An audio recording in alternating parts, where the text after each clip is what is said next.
Et maintenant, je cède la parole à Madame la députée de Repentigny. Merci beaucoup, Madame la Présidente.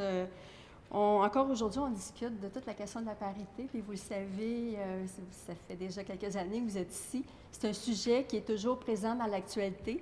Et c'est toujours présent parce que le dossier n'est jamais jamais réglé. Et il n'y a pas, ce que je constate, c'est qu'il n'y a pas de réponse unique. Il n'y a pas de solution miracle. Actuellement, je travaille avec justement ma collègue de Richmond et ma collègue de Marie-Victorin et d'autres députés sur la commission sur la place des femmes en politique. Et encore là, même si on a rencontré des groupes, même si on a lu des documents, force est de constater que tout n'est pas noir, tout n'est pas blanc et qu'il va falloir qu'on réfléchisse à ce qu'on pourrait faire de mieux pour arriver à une conclusion qui va plaire à tout le monde.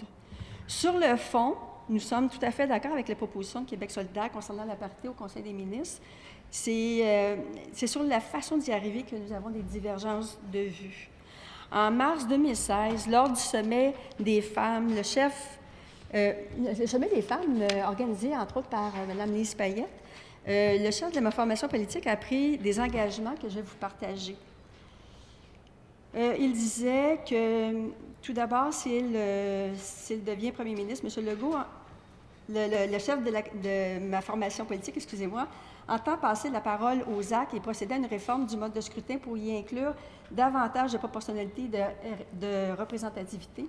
Et nous, on considère que c'est de cette façon-là qu'on va pouvoir plus facilement atteindre la fameuse parité. Parallèlement, on imposera aux partis sur la ligne de départ un quota de 50% de femmes pour les candidatures des listes. Donc, je pense qu'au niveau de la parité, ce matin, il y a eu une sortie de la part du Québec solidaire, de l'opposition officielle et de ma formation.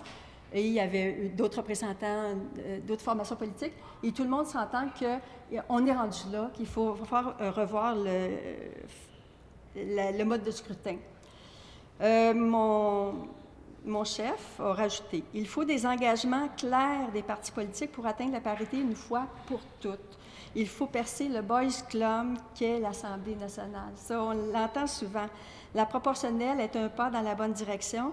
Ça a été clairement démontré que c'est un système qui favorise une meilleure représentation des femmes dans plusieurs parlements. Donc, il y a eu des recherches de fait en conséquence.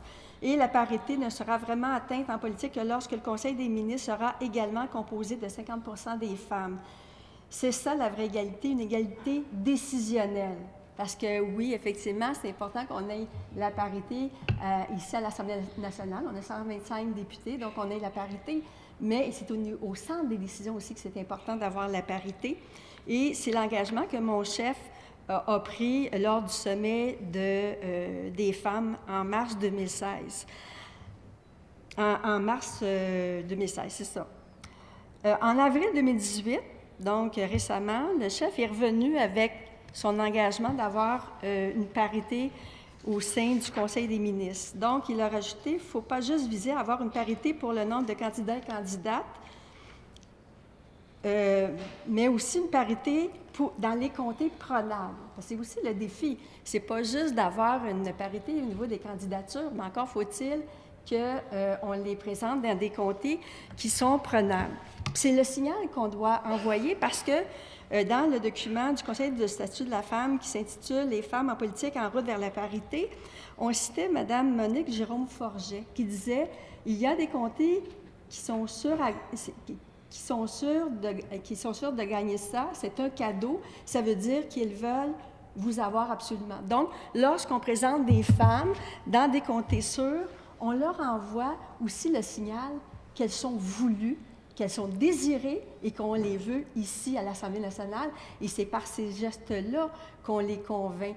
Je pense que c'est important.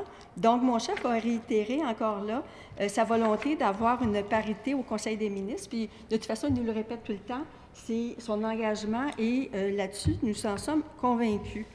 Mais encore faut-il que pour atteindre la parité au Conseil des ministres, on passe par la première étape, avoir des femmes dans une zone paritaire au niveau des candidatures féminines.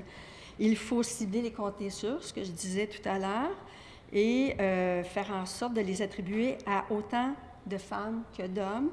Mais il faudra aussi revoir le mode de scrutin, ce que nous nous engageons à faire. Je dois rappeler que le gouvernement actuel en avait déjà fait des promesses dans le passé. L'opposition officielle l'avait déjà promis dans le passé.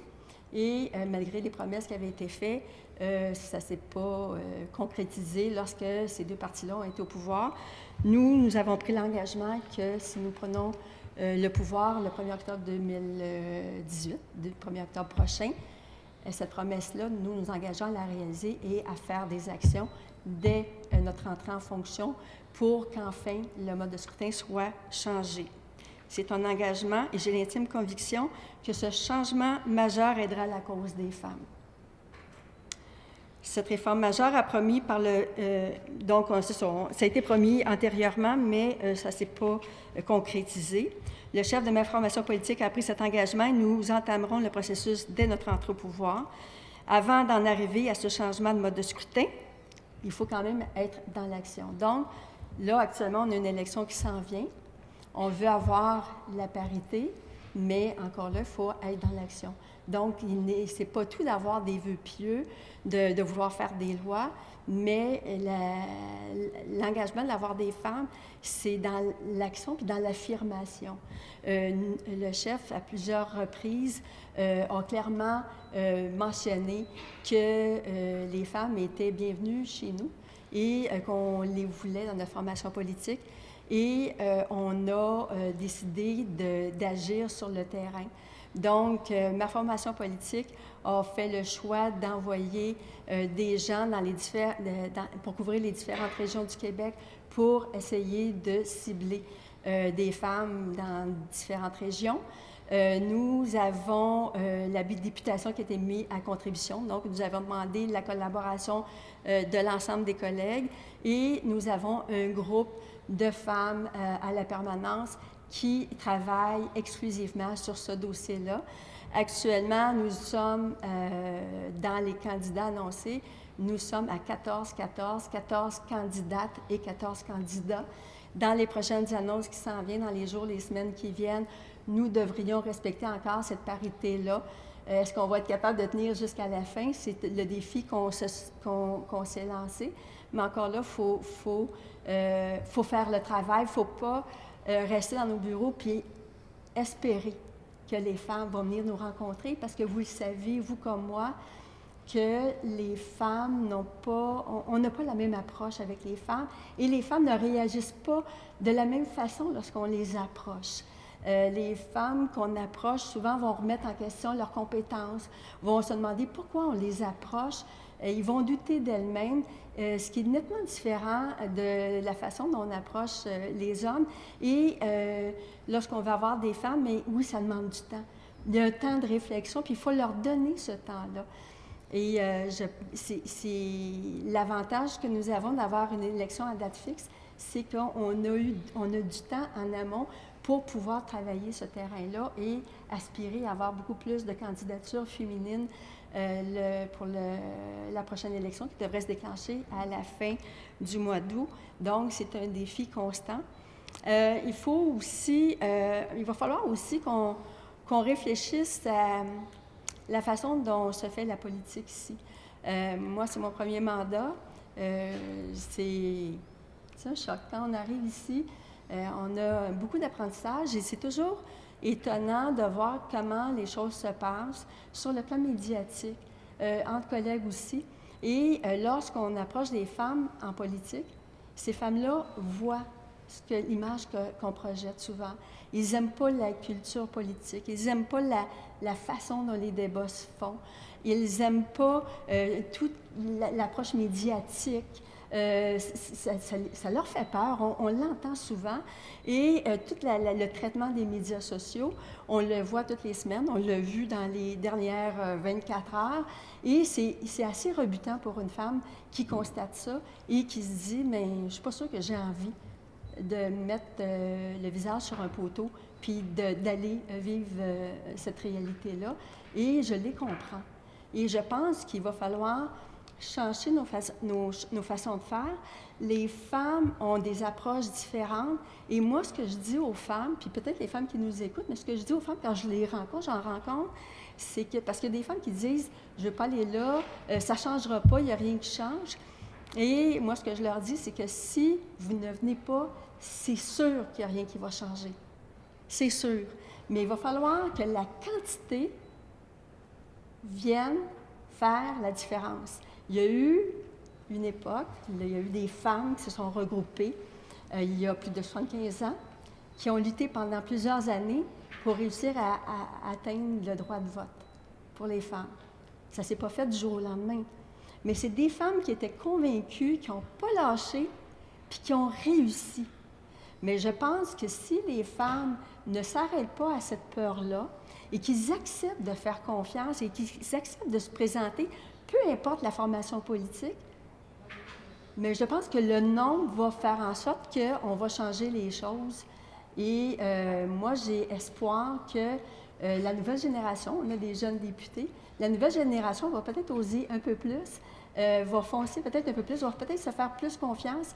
Et je suis assurée que dans les prochaines années, on va assister à un changement de culture, un changement dans les façons de faire, un changement de ton.